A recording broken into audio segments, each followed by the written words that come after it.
من يهده الله فلا مضل له ومن يضلله فلا هادي له ونشهد أن لا إله إلا الله وحده لا شريك له ونشهد أن سيدنا وسندنا وحبيب ربنا وطبيب قلوبنا ومولانا محمدا عبده ورسوله صلى الله تعالى عليه وعلى آله وأصحابه وبارك وسلم أما بعد فأعوذ بالله من الشيطان الرجيم بسم الله الرحمن الرحيم الحمد لله الذي أنزل على عبده الكتاب ولم يجعل له عوجا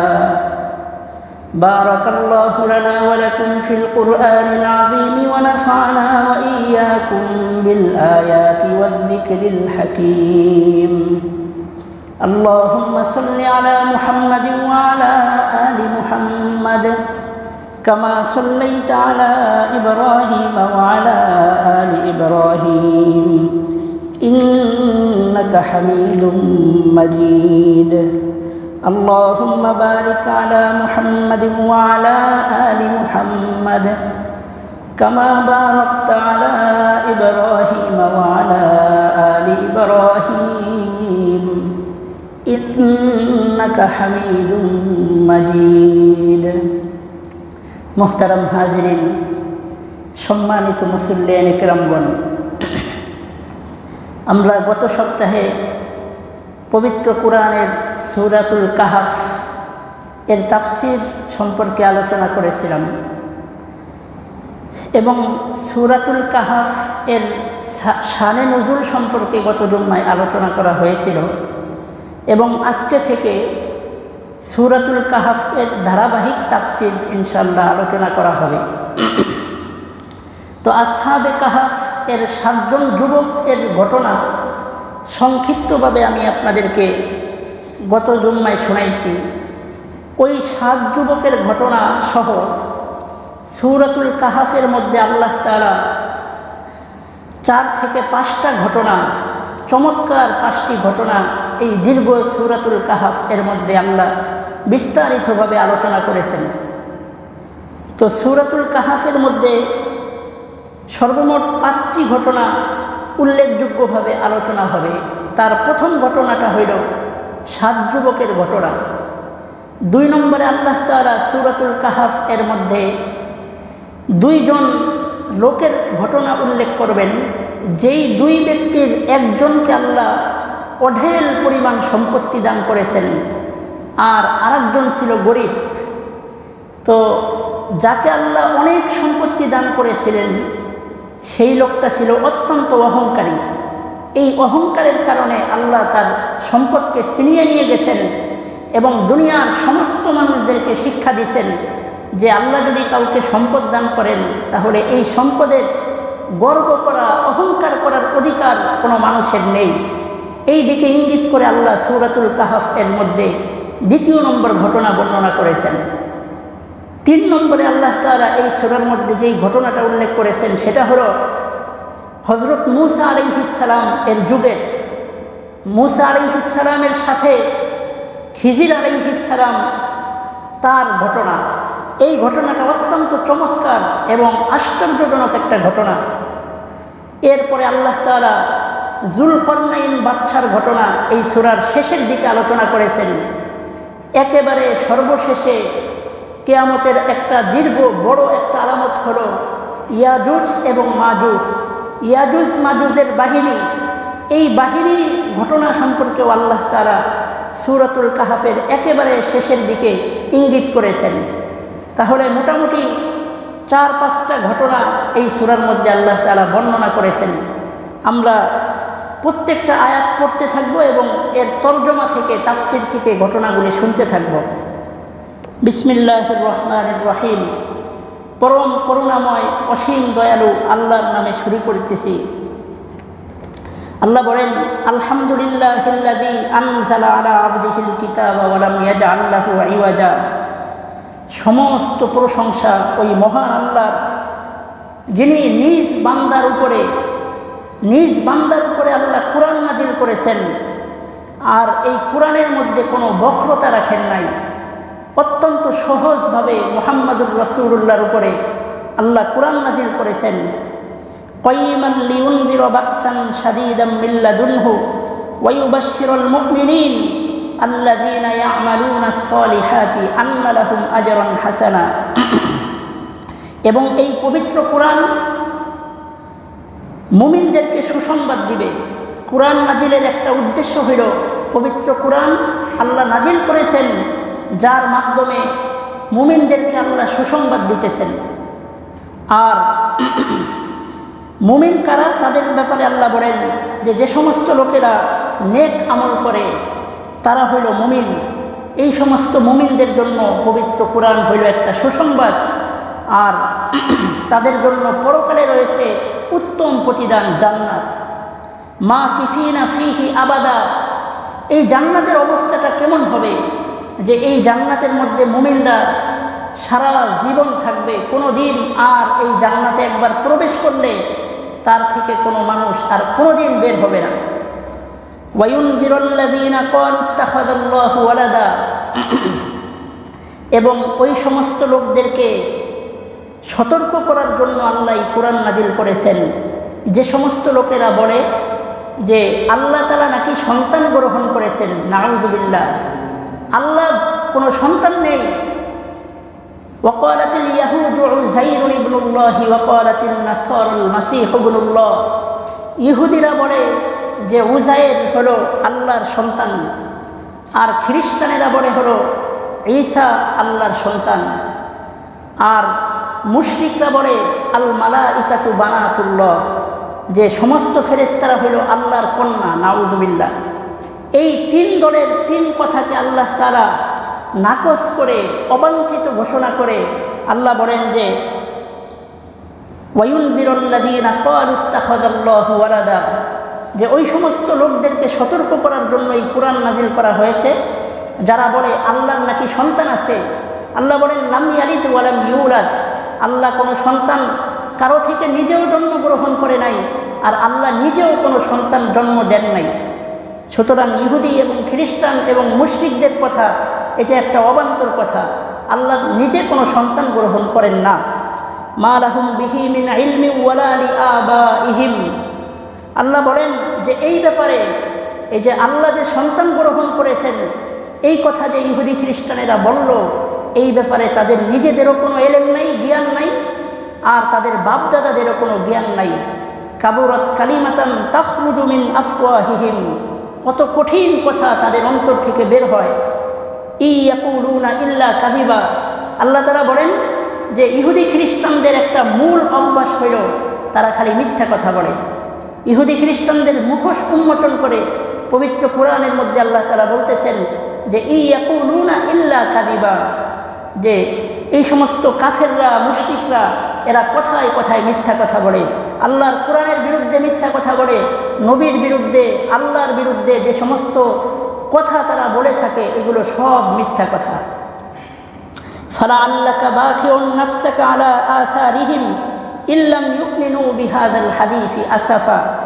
এর পরের আয়াতে আল্লাহ তাআলা বলতেছেন যে ফালাআল্লাকা বাখিউন নাফসাকা আলা আসারিহিম ইল্লাম ইউমিনু বিহাযাল হাদিসি আসাফা। যে রাসূল করিম সাল্লাল্লাহু আলাইহি ওয়াসাল্লাম নবীজির উপর যখন কুরআন নাজিল হলো, নবীজি মক্কার মধ্যে আল্লাহর দ্বীনের দাওয়াত, কুরআনের বাণী মানুষের কাছে যখন পৌঁছাইতে শুরু করলেন, তখন মক্কাবাসী লোকেরা আল্লাহর নবীর কথাকে বিশ্বাস করে না, মানে না। আর এই পেরেশানিতে নবী সবসময় পেরেশান থাকতেন। তখন আল্লাহ তাআলা বলতেছেন যে ফালাআল্লাকা বাখিউন নাফসাকা আলা আসারিহিম ইল্লাম ইউমিনু বিহাযাল হাদিসি আসাফা। যে হে নবী, মক্কার মুশরিকরা যদি আপনার কথা নাও শুনে, তাদেরকে দাওয়াত দিতে গিয়ে টেনশন করে আপনি নিজেকে ধ্বংস করে দিয়েন না। শুধুমাত্র দাওয়াত দেওয়া আপনি নবীর দায়িত্ব, মানা না মানা এটা একান্তই তাদের নিজেদের ব্যক্তিগত বিষয়। সুতরাং তারা না মানলে আপনার টেনশনের কোনো বিষয় নাই। এই কথাটাই আল্লাহ তাআলা বলতেছেন যে ফালা আল্লাকা বাখিউন নাফসাকা আলা আসারিহিম ইল্লাম ইউমিনু বিহাদাল হাদিসি আসাফা, যে আপনার এই বাণীর উপরে মক্কাবাসীর লোকেরা যদি ঈমান নাও আনে আপনি এই ব্যাপারে টেনশন কইরেন না। ইন্না জাআলনা মা আলাল আরদি জিনাতাল লাহা লিনাবলুয়াহুম আইয়ুহুম আহসানু আমালা। আল্লাহ বলেন যে দুনিয়ার মধ্যে যত সম্পদ আছে এই সমস্ত সম্পদ আমি বানাইছি, এর কারণ হইল এটা হলো দুনিয়ার সৌন্দর্য, কিন্তু এটা বানানোর একটা উদ্দেশ্য আছে, সেটা হলো লিনাবলুয়াহুম আইয়ুহুম আহসানু আমালা, যে এই এত পরিমাণে সম্পদ পেয়ে কারা দুনিয়াতে গিয়ে আমার কথা ভুলে যায়, এই বিষয়টা যাচাই বাছাই করা, এইটা হইল এই দুনিয়ার সম্পদ দেওয়ার আমার উদ্দেশ্য, যে লিনাবলুয়াহুম আইয়ুহুম আহসানু আমালা, তাদের মধ্যে কোন ব্যক্তি উত্তম আমল করে এটা আমি যাচাই করব। এটাই হলো আমার এই সম্পদ দান করার উদ্দেশ্য। ওয়া ইন্না লাজাইলুনা মা আলাইহা সাঈদান জুরুজা। আল্লাহ বলেন যে এই যে সম্পদ তোমরা দেখতেছ, এই সম্পদগুলো একদিন এমনভাবে আমি আবার ধ্বংস করে দিব যে পুরা দুনিয়াটা একটা মরুভূমিতে পরিণত হবে, দুনিয়াটা একটা উদ্ভিদ শূন্য হয়ে যাবে, কিছুই ওখানে আর থাকবে না, শুধু মরুভূমি আর মরুভূমি। আম হাসিবতা আন্না আসহাবাল কাহফি ওয়ার রকিম, সূরাতুল কাহফ এর 9 নম্বর আয়াত থেকে গত সপ্তাহে আমি আপনাদেরকে যেই ঘটনাটা শুনাইছি, আল্লাহ তাআলা এই আয়াত থেকে ওই ঘটনাটা এখন কোরআনের মধ্যে আল্লাহ নিজেই বলতেছেন যে আম হাসিবতা আন্না আসহাবাল কাহফি ওয়ার রকিম, যে হে নবী আপনি কি ধারণা করেন যে আসহাবে কাহফ এরা কানু মিন আয়াতিনা আজাবা, এরা কি আমার একটা আশ্চর্যজনক সৃষ্টির মধ্য থেকে নয় কি?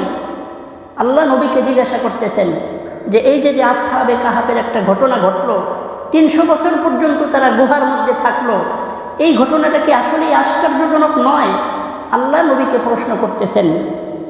তাহলে আল্লাহ তাআলা আবার নিজেই বলতেছেন যে তারা হইল আশ্চর্যজনক তাদের এই ঘটনাটা।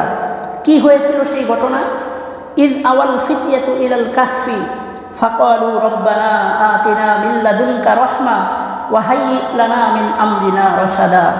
আল্লাহ বলেন যে এই 7 যুবক একটা ঘাটির দিকে গেল, যাওয়ার পরে তারা বলল রব্বানা আতিনা মিন লাদুনকা রাহমা, হে আল্লাহ আপনি আপনার পক্ষ থেকে আমাদের উপরে রহমত নাজিল করেন, ওয়া হাইয়্যি লানা মিন আমরিনা রশাদা, এবং আমাদের এই পথ চলাকে আপনি সহজ করে দেন। তাদের পথ চলাটা কী ছিল ওইটা তো আমি গত সপ্তাহে আপনাদেরকে বলেছি, যে তারা চেয়েছিল যে পুরা খ্রিস্টান সাম্রাজ্যের মধ্যে তারা ইসলাম ধর্ম গ্রহণ করে জীবনযাপন করবে, এটা হলো তাদের পথ চলা। তো এই ব্যাপারে তারা সর্বপ্রথম আল্লাহ তাআলার কাছে তারা সাহায্য চাইল, আল্লাহ তাআলা তাদেরকে সাহায্য করলেন। আল্লাহ বলেন ফাদরবনা আলা আযানিহিম ফিল কাহফি সিনিনা আদাদা, তারা এই সাহায্য চাওয়ার পরে দীর্ঘ টাইমের জন্য আমি তাদের কর্ণকুহরে ঘুম ঢেলে দিলাম, ঘুমের পর্দা ঢেলে দিলাম। এরপরে এর মাঝখানে পুরা ঘটনাটা ঘটে গেল, তারা 300 বছর পর্যন্ত ঘুমাইল। এরপরে আল্লাহ বলেন সুম্মা বাসনাহুম লিনা'লামা আইয়ুল হিজবাইনি আহসা লিমা লাবিসু আমাদা, অতঃপর আমি তাদেরকে আবার ঘুম থেকে জাগ্রত করে ফেললাম। এরপরে আমি জানতে চাইলাম যে তোমাদের মধ্যে কোন ব্যক্তি তারা কতদিন অবস্থান করেছে এই ব্যাপারে সবচাইতে বেশি জানে, এটা পরীক্ষা করতে আমি চাইলাম। এরপরে আল্লাহর রাসূলকে আল্লাহ বলেন যে নাহনু নাকুসু আলাইকা নাবাআহুম বিল হক, এই আসহাবে কাহফের ঘটনাটা আমি আপনাকে বিস্তারিতভাবে শুনাইতেছি, আপনি শুনেন। শোনানোর কারণ কি ছিল? ওই যে মদিনার ইহুদিরা নবীজিকে 3 বিষয় সম্পর্কে জিজ্ঞাসা করেছিল, তার ভিতরে একটা ছিল হলো আসহাবে কাহফের ঘটনা। এজন্যই আল্লাহ নবীকে জানানোর জন্য এই ঘটনাটা উল্লেখ করে সূরা কাহফের মধ্যে নাজিল করেছেন। তো আল্লাহ বলেন নাহনু নাকুসু আলাইকা নাবাআহুম বিল হক, আমি তাদের সত্য ঘটনাটা আপনার সামনে উল্লেখ করে বলতেছি। ঘটনাটা কি ছিল?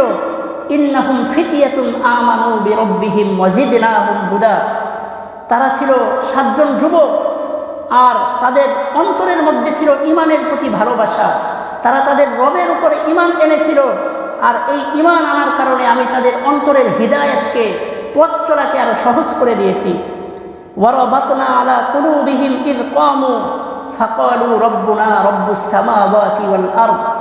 তারা যখন জালেম বাদশার সামনে দাঁড়িয়েছিল, জালেম বাদশার সামনে দাঁড়ানোর পরে তাদের অন্তরকে আমি ইসলামের জন্য সুদৃঢ় রেখেছিলাম।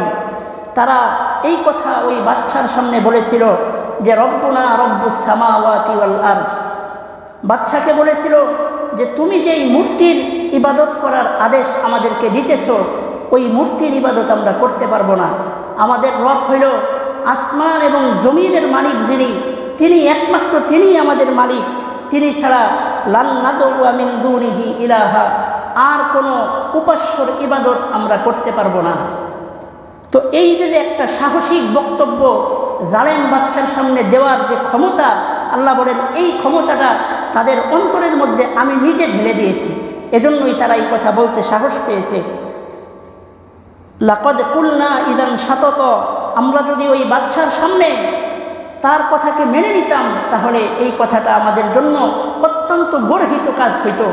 যে বাদশার ভয়ে আল্লাহর ইবাদতকে ছেড়ে মূর্তির ইবাদতের মধ্যে যদি আমরা লিপ্ত হতাম, তাহলে এটা দুনিয়ার মধ্যে আমাদের সবচেয়ে বড় গর্হিত এবং অকল্যাণমূলক একটা কাজ হইত। এজন্য এই সমস্ত আয়াত আমাদের দুনিয়ার জীবনের জন্য শিক্ষা হলো যে ইসলামের বিরুদ্ধে, মুসলমানদের বিরুদ্ধে যদি যত জালেম বাদশা হোক না কেন, আমাদের সামনে যদি কোনো কথা বলে, আমরা যদি তার প্রতিবাদ করতে নাও পারি, অন্তত অন্তর দিয়ে আমরা আল্লাহকেই বিশ্বাস করব। কোনো জালেম, কোনো ইহুদি, কোনো খ্রিস্টান, কোনো মুশরিকদের কথাকে আমরা সত্যিকারের মুসলমানেরা কোনোদিন বিশ্বাস করতে পারে না। এটাই কোরআনের এই আয়াতের শিক্ষা। এরপরে আল্লাহ তাআলা বলেন, হা উলাই কওমুন ইত্তাখাযু মিন দুনিহি আলিহা, যে এরা তো এমন একটা জাতি যারা নিজেদের ইত্তাখাযু মিন দুনিহি আলিহা, যারা আল্লাহকে বাদ দিয়ে অন্য অন্য প্রতিমা, অন্য অন্য উপাস্যর ইবাদতের মধ্যে লিপ্ত।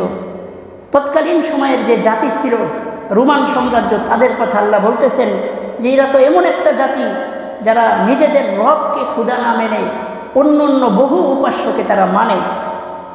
লাউলা ইয়াতুনা আলাইহিম বিসুলতানিন বাইয়িন, তারা যদি আমি আল্লাহকে না মেনে অন্য অন্য প্রতিমাকে মানতে চায়, তাহলে স্পষ্ট কোনো দলিল তারা উল্লেখ করুক। তোমরা যে মূর্তির ইবাদত করবে, এই মূর্তি যে সারা পৃথিবীর সৃষ্টিকর্তা, এটা যদি হয়ে থাকে তোমরা কোনো দলিল প্রমাণ পেশ করো। আল্লাহ তাআলা বলতেছেন চ্যালেঞ্জ করে যে হে দুনিয়ার হিন্দু সম্প্রদায়, তোমরা যেই মূর্তির ইবাদত করো, এই মূর্তি যদি আসলেই সৃষ্টিকর্তা হয়ে থাকে, তোমাদেরকে দুনিয়ার মধ্যে সৃষ্টি করে থাকে, তাহলে কোনো দলিল প্রমাণ পেশ করো। এই ব্যাপারে পবিত্র কোরআনের বহু আয়াতের মধ্যে আল্লাহ বলেছেন যে ইসলাম ছাড়া দুনিয়ার আর কোনো ধর্ম যে সঠিক নয়, অনেক বিশ্লেষণ করেছেন। আপনাদের সহজে বোঝার জন্য পবিত্র কোরআনের সূরাতুল ফুরকানের এক আয়াত থেকে আমি আপনাদেরকে একটা উদাহরণ দিই। আল্লাহ বলেন, ইয়া আইয়ুহান নাস দুরিবা মাসালুন ফাসতামিউ লাহু, যে হে দুনিয়ার মানুষেরা, তোমাদের জন্য আমি আল্লাহ একটা উদাহরণ দিতেছি, তোমরা মনোযোগ সহকারে শোনো। উদাহরণটা কি? ইন্নাল্লাযীনা তাদউনা মিন দুনিল্লাহ, তোমরা আল্লাহকে বাদ দিয়ে যেই মূর্তি, যেই দেবতার অনুসরণ করো, এই সমস্ত দেবতারা লাই ইয়াখলুকু যুবাবা, এদের একটা মাছি সৃষ্টি করার মতো ক্ষমতা নেই। ওয়ালা উইজতামাউ লা, সারা পৃথিবীর সমস্ত মূর্তিকে যদি এক জায়গা করা হয় আর যদি বলা হয় যে একটা মাছি তৈরি করে দেখাও, আল্লাহ বলেন কোনোদিন তারা পারবে না। ওয়া ইয়াসলুবহুমুয যুবাবু শাইআন লা ইয়াস্তানকিযুহু মিন, এর চাইতে চমৎকার কথা হলো যে আপনারা খেয়াল করলে দেখতে পাবেন যে পূজার সময় মূর্তিকে খাওয়ার জন্য দই, চিড়া ইত্যাদি মূর্তির সামনে রেখে দেওয়া হয়। আপনারা যারা খেয়াল করছেন, দেখেছেন, আল্লাহ বলেন যে এই সমস্ত খাবার মূর্তির সামনে রাখা অবস্থায় একটা মাছি এসে যদি তার খাবার থেকে কিছু খাবার খেয়েও ফেলে, তাহলে এই মাছিটাকে তাড়ানোর মতো ক্ষমতাও এই মূর্তির নাই। তাহলে যেই মূর্তি তার খাবার মাছিতে খেয়ে ফেললে সেই মাছি খেদানোর মতো ক্ষমতা তার নেই, তাহলে এই মূর্তি তার বান্দাদেরকে কিয়ামতের দিন জাহান্নামের আগুন থেকে কিভাবে বাঁচাবে? আল্লাহ নিজে বলতেছেন, দউফাত তালিব ওয়াল মাতলুব, স্রষ্টাও দুর্বল, তার সৃষ্ট তার পূজনীয় বান্দারাও অত্যন্ত দুর্বল। এই উদাহরণের মাধ্যমে আমি আশা করি আপনারা বুঝতে পেরেছেন যে দুনিয়ার মধ্যে একমাত্র ইসলাম ধর্মই সঠিক, এবং ইসলামের যে রব খুদা আল্লাহ তাআলা, আমাদের একমাত্র আল্লাহ ছাড়া দুনিয়াতে আর কোনো পালনকর্তা ইলাহ নেই। আর এক আয়াতে আল্লাহ বলেন, ইন্নাকুম ওয়ামা তা'বুদুনা মিন দুনিল্লাহি হাসাবু জাহান্নাম, যে হে দুনিয়ার অমুসলিমেরা, তোমরা আল্লাহকে ছাড়া যেই সমস্ত জিনিসের ইবাদত করো, পূজা করো, কিয়ামতের দিন আল্লাহ তোমাদেরকে এবং এই সমস্ত মূর্তিদেরকে জাহান্নামের লাকড়ি বানায় দিবেন। এখানে আপনারা প্রশ্ন করতে পারেন যে হুজুর, যারা পূজা করে তাদেরকে জাহান্নামের লাকড়ি বানানোটা এটা তো যুক্তিসঙ্গত, কিন্তু কোনো মূর্তি তো কোনো দিন কাউকে বলে নাই যে তোমরা আমার পূজা করো, তাহলে মূর্তিগুলোকে কেন জাহান্নামের লাকড়ি বানানো হবে? এই প্রশ্নের উত্তরে মুফাসসিরিনে কেরাম তাফসীরের কিতাবে লিখেছেন যে কিয়ামতের দিন আল্লাহ তাআলা মূর্তিদেরকেও জাহান্নামের লাকড়ি বানাবেন এবং মূর্তির ইবাদত যারা করেছেন তাদেরকেও জাহান্নামের লাকড়ি বানাবেন। এর একমাত্র কারণ হইল যে মূর্তি পূজারীরা যেন সঠিকভাবে বুঝতে পারে যে আহা, কোন উপাস্যকে আমরা মানলাম, যেই উপাস্য নিজেই আজকে জাহান্নামের লাকড়ি হয়ে গেল। এই কথাগুলো আল্লাহ কোরআনের বিভিন্ন আয়াতে বুঝাইছেন, সেই কথাটাও সূরাতুল কাহাফের মধ্যেও আল্লাহ বলেছেন। তারপরে আল্লাহ বলেন, ওয়া ইয আ'তাযালতুমুহুম লাউলা ইয়াতুনা আলাইহিম বিসুলতানিন বাইয়িন, তো তোমাদের কাছে যদি কোনো দলিল থাকে তোমরা নিয়ে আসো, দলিল তুলে ধরো। তারা তো কোনো দলিল তুলে ধরতে আজও পর্যন্ত সক্ষম হয় নাই। ফামান আযলামু মিম্মান ইফতারা আলাল্লাহি কাযিবা, ওই ব্যক্তির চাইতে বড় জালেম আর কেউ হতে পারে না যারা আল্লাহর ব্যাপারে মিথ্যা অপবাদ দেয়। ওয়া ইয আ'তাযালতুমুহুম ওয়া মা ইয়া'বুদুনা ইল্লাল্লাহা ফা'উ ইলাল কাহফি ইয়ানশুর লাকুম রাব্বুকুম মির রাহমাতিহি ওয়া ইউহাইয়্যি লাকুম মিন আমরিকুম মিরফাকা। আল্লাহ তাআলা বলেন যে ওই যে আসহাবে কাহাফের 7 জন যুবক, এদেরকে আমি বললাম যে তোমরা এই খ্রিস্টান সমাজের মধ্যে ইসলাম ধর্ম পালন করার মতো এত সুন্দর একটা উদ্যোগ তোমরা নিলা, তাহলে আসো তোমাদেরকে আমি একটা সঠিক পথ দেখাই। কি পথ? আল্লাহ বলেন, তোমরা পাহাড়ের ঘাটির দিকে যাও, সেখানে গিয়ে তোমরা আশ্রয় নাও। তো আল্লাহ তাআলা তোমাদেরকে বাকি যত কাজ আছে এগুলো চলাকে আসান করে দিবেন, তোমরা পাহাড়ের ঘাটিতে চলে যাও। এই কথা আল্লাহই তাদেরকে শিখাইয়া দিলেন। তো তারা ঘাটিতে যাওয়ার পরে ঘুমায়া পড়ল। এরপরে কি হলো? ওয়াতারাশ শামসা ইযা তালাআত তাযাওয়ারু আন কাহফিহিম যাতাল ইয়ামিন ওয়া ইযা গরাবাত তাকরিদুহুম যাতাশ শিমালি ওয়া হুম ফি ফাজওয়াতিন মিন। আল্লাহ বলতেছেন যে হে নবী, আপনি খেয়াল করলে দেখবেন যে আসহাবে কাহাফের যেই ঘাটি ছিল, ওই ঘাটির যে সুড়ঙ্গ ছিল, সুড়ঙ্গর মুখ তো ফাঁকা ছিল। যদি এই ফাঁকার ভিতর দিয়ে প্রত্যেক দিন সূর্য ওঠার সময় রোদ এই ঘাটির ভিতরে পৌঁছে যেত, তাহলে তো ঘাটির ভিতরে এই 7 জন যুবক ঘুমাইতে পারত না। এজন্য আমি আল্লাহ তাআলা প্রত্যেক দিন এই সূর্যটাকে একটু সাইড দিয়ে, ওই ঘাটির উপরতে না নিয়ে একটু সাইড দিয়ে নিয়ে যেতাম, যাতে করে সূর্যের তাপ, সূর্যের রৌদ্র এই ঘাটির ভিতরে ঢুকতে না পারে। আল্লাহ তাআলা কত কুদরতি ব্যবস্থা তাদের জন্য করেছেন। যালিকা মিন আয়াতিল্লাহ, এগুলো আল্লাহর নিদর্শন। মাই ইয়াহদিল্লাহু ফাহুয়াল মুহতাদ, আল্লাহ যাকে হিদায়াত দান করবেন একমাত্র সেই হিদায়াত প্রাপ্ত হবে। আর ওয়ামাই ইউদলিল ফালান তাজিদ লাহু ওয়ালিয়াম মুরশিদা, আল্লাহ তাআলা যাকে গুমরাহ বানায় দিবেন, আল্লাহ তাআলা যাকে দুনিয়াতে ইসলাম ধর্মের উপরে চলাকে কঠিন করে দিবেন, কোনো দিন তাকে কেউ ইসলামের উপরে চালাইতে পারবে না।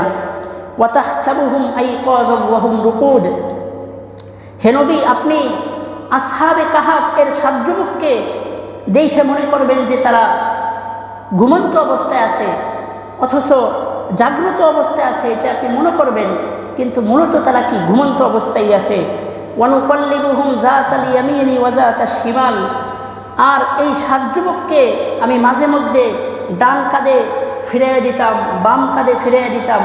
কারণ হলো দীর্ঘদিন যদি একভাবে শুয়ে থাকে তাহলে তাদেরকে বিভিন্ন পোকামাকড়ে উই পোকা বিভিন্ন পোকায় খেয়ে ফেলবে। এজন্য আমি তাদের পার্শ্ব পরিবর্তন করে দিতাম কুদরতিভাবে।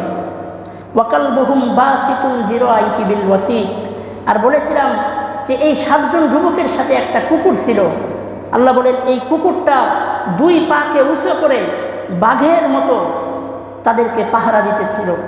তাদের গর্তের সামনে এই কুকুরটা 2 পাকে বাঘের মতো উঁচা করে তাদেরকে পাহারা দিত। মানুষেরা ভয়তে ওই কুকুরের সামনে কেউ যেতেও পারত না।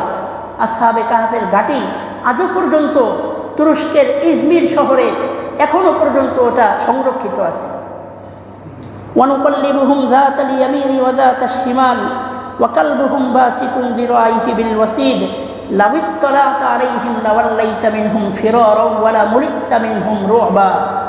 আল্লাহ বলেন যে হে নবী, আপনি যদি ওই কুকুরের দিকে একবার চোখ উঠে তাকাইতেন তাহলে কুকুরকে দেখার সাথে সাথে আপনি ভয়তে ওখান থেকে পালায়ে চলে আসতেন।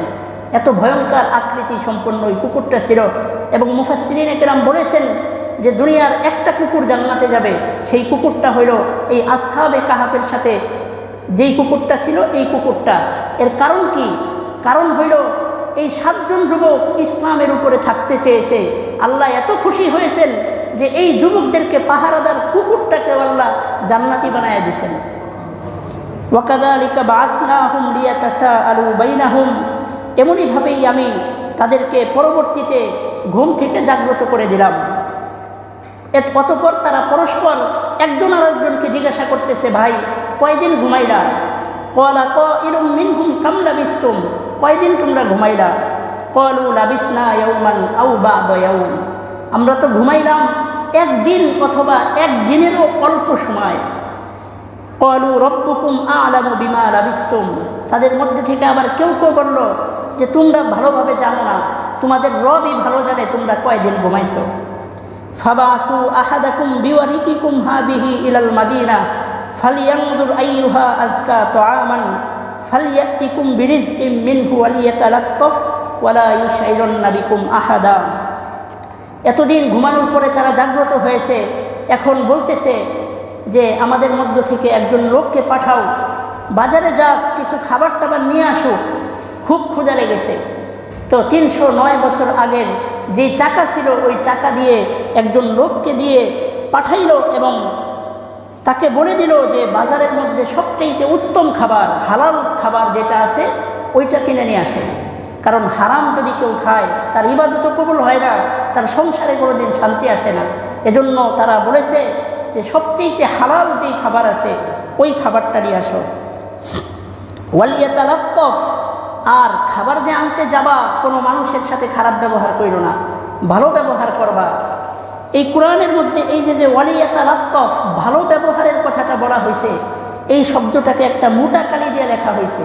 এর কারণ হইল এটা কোরআনের একেবারে মাঝখান, পুরা মিডিল, আগের আর পরের গুলো মিলাইলে একেবারে মাঝখানের শব্দ হইল ওয়ালিয়াতালাত্তাফ। এই শব্দটা আল্লাহ তাআলা বলেন যে এই শব্দটা বলা হইতেছে যে তোমরা ভালো আচরণ করো, মানুষদেরকে উত্তম আখলাক শেখানো হইতেছে যে কোনো দিন কোনো মানুষের সাথে খারাপ ব্যবহার কইরো না। ভালো ব্যবহারের মাধ্যমে যত কিছু অর্জন করা সম্ভব, কোনো মার, কোনো লাঠি, কোনো অস্ত্রের মাধ্যমেও অত কিছু অর্জন করা সম্ভব নয়। ওয়ালা ইউশঈরুন্না বিকুম আহাদা। আর বাজারে যাওয়ার সময় যেন এলাকার কোনো মানুষেরা তোমাকে দেখে না ফেলায়। ইন্নাহুম ইয়াযহারু আলাইকুম ইয়ারজুমুকুম। যদি তারা তোমাকে চিনেই ফেলায় তাহলে তোমাদেরকে পাথর মেরে হত্যা করে ফেলবে। আও ইউঈদুকুম ফি মিল্লাতিহিম। অথবা তোমাদেরকে আবার তাদের ধর্ম, খ্রিস্ট ধর্মের প্রতি তারা টেনে নিয়ে যাবে। ওয়ালান তুফলিহু ইদান আবাদা। আর তোমরা পরিণামে সফলকাম হতে পারবে না। ওয়াকাযালিকা আসারনা আলাইহিম লিয়ালামু আন্না ওয়াদাল্লাহি হাক্কু ওয়া আন্নাস সাআতা লা রাইবা ফিহা। এমনইভাবেই যে আমি তাদেরকে প্রতিপালন করি যে এটা বোঝানোর জন্যে যে আল্লাহর ওয়াদা সত্য। ওয়া আন্নাস সাআতা লা রাইবা ফিহা। এই যে পুনরায় 300 বছর পরে আমি যে তাদেরকে জাগ্রত করলাম, এটাই কিয়ামতের প্রতি ইঙ্গিত করে এবং পুনরায় যে আমাদেরকে আবার জীবিত করা হবে এই ব্যাপারেও ইঙ্গিত করে। এখানে একটা বিষয় হলো, বলছিলাম যে 300 বছর আগে সবাই ছিল খ্রিস্টান ধর্মের অনুসারী, কিন্তু এরপরে 300 বছরের ব্যবধানে সবাই মুসলমান হয়ে গেল। মুসলমান হওয়ার পরেও তাদের মধ্যে একটা বিষয়ে সন্দিহান ছিল, তারা আল্লাহকে বিশ্বাস করত কিন্তু পরকালকে বিশ্বাস করত না। পুনরায় যে আল্লাহ আবার জীবিত করবেন, কিয়ামতের ময়দান হবে, জান্নাত হবে, জাহান্নাম হবে, এই বিষয়গুলো তারা কোনোভাবেই নিজেদেরকে বিশ্বাস করাইতে পারতেছিল না।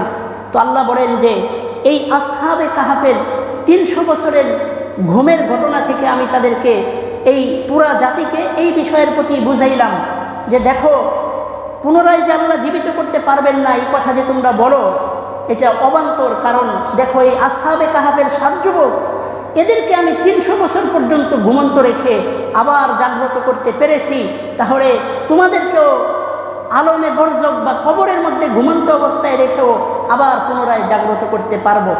তো আল্লাহ তাআলা তাদেরকে এই কথা দ্বারাই ইঙ্গিত করেছেন।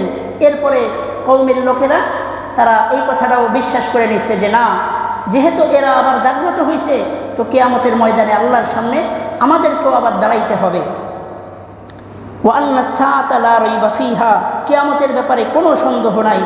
ইয ইয়াতানাযাউনা বাইনাহুম আমরাহুম ফাকালু ইবনু আলাইহিম বুনিয়ানা, যখন তারা পরস্পর ঝগড়া করতেছে, কয়দিন তারা ওখানে ঘুমাইছে এই ব্যাপারে, তো তাদের মধ্য থেকে একজন বলল যে তোমরা এখানে একটা ঘর নির্মাণ করো, রব্বুহুম আ'লামু বিহিম, তাদের রব তাদের ব্যাপারে সবচেয়ে ভালো অবগত ছিলেন। ক্বালাল্লাযীনা গলাবু আলা আমরিহিম লানাত্তাখিযান্না আলাইহিম মাসজিদা, তাদের মধ্য থেকে ওরা বলল যে যদি ঘর বানাইতেই হয় তাহলে নিজেদের ঘর না, আমরা এখানে একটা মসজিদ নির্মাণ করব। লানাত্তাখিযান্না আলাইহিম মাসজিদা, আমরা এখানে একটা মসজিদ নির্মাণ করি। সায়াকুলুনা সালাসাতুর রাবিউহুম কালবুহুম, এখন এই যে 7 জন যুবক, এদের ব্যাপারে দুনিয়াবাসী মানুষেরা কেউ বলতো যে তারা ছিল 3 জন যুবক আর কুকুর ছিল 4র্থ জন হিসেবে। ওয়ায়াকুলুনা খামসাতুন সাদিসুহুম কালবুহুম রাজবাম বিল গায়ব, আবার কেউ কেউ বলে যে তারা ছিল 5 জন, কুকুর ছিল 6 নম্বর জন হিসেবে। ওয়ায়াকুলুনা সাবাতু ওয়াসামিনুহুম কালবুহুম, আর কেউ কেউ বলে যে তারা ছিল 7 জন যুবক আর কুকুর ছিল 8ম জন হিসেবে। এটাই সবচেয়ে বেশি গ্রহণযোগ্য কথা। কুর রব্বি আ'লামু বিইদ্দাতিহিম মা ইয়া'লামুহুম ইল্লা কলিল, আল্লাহ বলেন যে হে নবী, আপনি বলে দিন যে তাদের সংখ্যা সম্পর্কে সবচেয়ে ভালো জানেন আল্লাহ, আল্লাহ ছাড়া তাদের সংখ্যা সম্পর্কে অনেক কম মানুষই জানে। ফালা তুমারি ফীহিম ইল্লা মিরাআন যাহিরা, তাদের সংখ্যা নিয়ে তোমাদের ঝগড়া বিবাদ করার কোনো দরকার নাই। ওয়ালা তাস্তাফতি ফীহিম মিনহুম আহাদা, এবং এই আসহাবে কাহাফ সম্পর্কে তোমাদের কারো কাছে জিজ্ঞাসা করারও কোনো দরকার নাই। ওয়ালা তাকুলান্না লিশাইইন, আজকে আমরা 26 নম্বর আয়াত পর্যন্ত পড়ব, আর হয়তো 2-3 মিনিটে শেষ হয়ে যাবে। তো আল্লাহ তাআলা বলেন যে ওয়ালা তাকুলান্না লিশাইইন, হে নবী আপনি কোনো বিষয়ে বলার আগে ইন্নী ফাইলুন যালিকা গদা, যে আমি কালকে তোমাদেরকে এই বিষয়ে জানাইয়া দিব। ওই যে বলছিলাম যে ইহুদিরা জিজ্ঞাসা করার পরে আল্লাহ নবী বলছিল কালকে তাদের ঘটনা আমি তোমাদেরকে শোনাবো, ইনশাআল্লাহ বলতে ভুলে গেছিলেন। এই জন্য 15 দিন পরে আল্লাহ কোরআনের আয়াত নাজিল করেছেন। তো আল্লাহ আমাদেরকে বলতেছেন যে দুনিয়ার কোনো কথা যদি তোমরা বলতে চাও তাহলে আগে ইনশাআল্লাহ বলবা। ভালো কোনো কাজের নিয়ত করলে ওটা যদি ভবিষ্যতের কোনো কাজ হয় সাথে সাথে ইনশাআল্লাহ বলতে হবে। ইল্লা আইয়াশা আল্লাহ ওয়াযকুর রাব্বাকা ইযা নাসিতা ওয়া কুল আসা আইয়াহদিয়ানি রব্বি লিআকরাবা মিন হাযা রাশাদা, আর যখন তুমি তোমার প্রতিপালকের কথা ভুলে যাও তখন তাড়াতাড়ি আবার রবের কথা স্মরণ করো, তো আশা করা যায় আল্লাহ তোমাদেরকে হিদায়াত দান করবেন। ওয়ালা বিসুফি কাহফিহিম সালাসামিআতিন সিনিনা ওয়াজদাদু তিসআ, এই যুবকেরা এই ঘাটির মধ্যে আল্লাহ বলেন 309 বছর পর্যন্ত সেখানে ছিল। কুলিল্লাহু আ'লামু বিমা লাবিসু, হে নবী আপনি বলে দিন তারা কতদিন ছিল এই ব্যাপারে আল্লাহই ভালো জানেন। লাহু গায়বুস সামাওয়াতি ওয়াল আরদ, আসমান এবং জমিনের গায়েবের সংবাদ একমাত্র আল্লাহই জানেন। আবসির বিহি ওয়া আসমিয়া, তিনি কতই না সুন্দর দ্রষ্টা এবং কতই না সুন্দর শ্রবণকারী। আল্লাহর চাইতে সুন্দর দৃষ্টিসম্পন্ন এবং শ্রবণকারী আর কেউ পৃথিবীতে নেই। মা লাহুম মিন দুনিহি মিন ওয়ালি, আর তাদের জন্য আল্লাহ ছাড়া আর কোনো অভিভাবক নেই। ওয়ালা ইউশরিকু ফি হুকমিহি আহাদা, আর আল্লাহর হুকুমের মধ্যে, আল্লাহর এই পুরা পৃথিবীকে পরিচালনার মধ্যে কোনো কাউকে তারা শিরিক করতে পারবে না, অংশীদার সাব্যস্ত করতে পারবে না। এই পর্যন্ত আল্লাহ তাআলা আসহাবে কাহাফের ঘটনা বর্ণনা করছেন। সূরা কাহাফের তাফসীর আমাদের চলতেছে। এইখানে আমি বললাম যে মোট 5টি ঘটনা এই সূরার মধ্যে উল্লেখ করা হয়েছে। তার মধ্যে প্রথম ঘটনাটা ছিল আসহাবে কাহাফের ঘটনা, যেটা আজকে আমাদের শেষ হলো। ইনশাআল্লাহ আগামী জুম্মায় এর পরবর্তী যেই ঘটনাটা, সেটা হলো 2 জন যুবকের ঘটনা, যাদের একজনকে আল্লাহ প্রচুর সম্পদ দান করেছিলেন, আরেকজন ছিল গরিব। এই প্রচুর সম্পদ দানকারী তার সম্পদ নিয়ে খালি গর্ব করত, অহংকার করত। আল্লাহ তাআলা মুহূর্তের মধ্যে তার সমস্ত সম্পদকে ধ্বংস করে দিয়েছেন। এটা দুনিয়ার মানুষদের জন্য এই শিক্ষা যে কারো সম্পদ থাকলে এটা নিয়ে অহংকার করা যাবে না। এই ঘটনাটাই এরপর থেকে আল্লাহ তাআলা বর্ণনা করেছেন। ইনশাআল্লাহ আগামী জুম্মায় এরপর থেকে বলা হবে। আল্লাহ যে সমস্ত কথাগুলো আমরা শুনলাম, সর্বপ্রথম আমাকে, এরপরে আপনাদের সকলকেই এর উপরে আমল করার তৌফিক দান করেন। আমিন। ওয়া আখিরু দাওয়ানা আলহামদুলিল্লাহি রাব্বিল আলামিন।